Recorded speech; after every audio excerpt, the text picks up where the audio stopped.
Quest presents an unabridged recording of The Battle for a Home by Griff Hosker, narrated by Mark Elstob.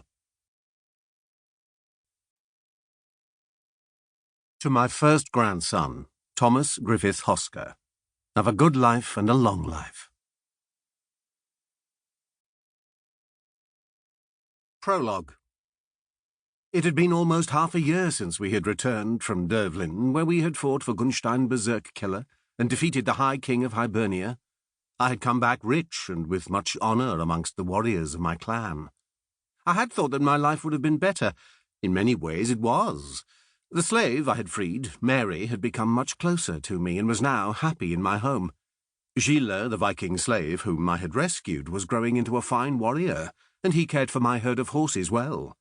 We had started with 3, and now the 2 new foals meant we had 5. I also had ponies we had captured.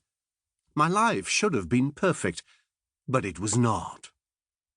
It was in many ways my own fault. I had fought a Hibernian champion and defeated him. Ulf Bignose had too, but he had suffered a wound in that fight. He lived like a hermit in the western part of the island. He rarely visited the Stad. When I visited the village, all the young men in the village went out of their way to try to fight me and defeat the Hibernian killer. After the 3rd fight in as many weeks, I had stopped travelling to the Stad, where Jarl Gunnar Thorfinnson ruled.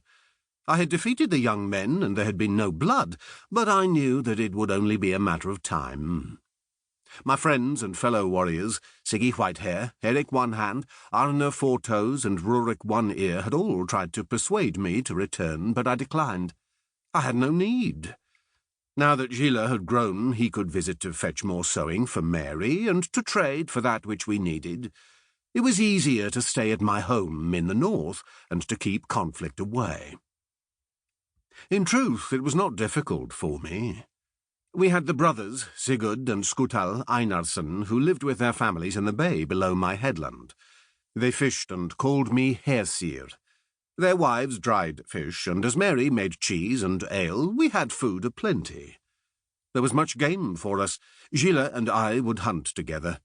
We were comfortable, but it annoyed me that I could not visit my friends without a fight ensuing. I was not afraid of them, but the Jarl's brother had shown that if there was conflict in the clan, then it could escalate and lead to tragedy. He and almost all of his crew had perished in the land of the Franks. I had rescued a handful only. That had been a harsh lesson to learn. It had changed Jarl Gunnar Thorfinnson. He had married the daughter of the Jarl of... Sample complete. Ready to continue?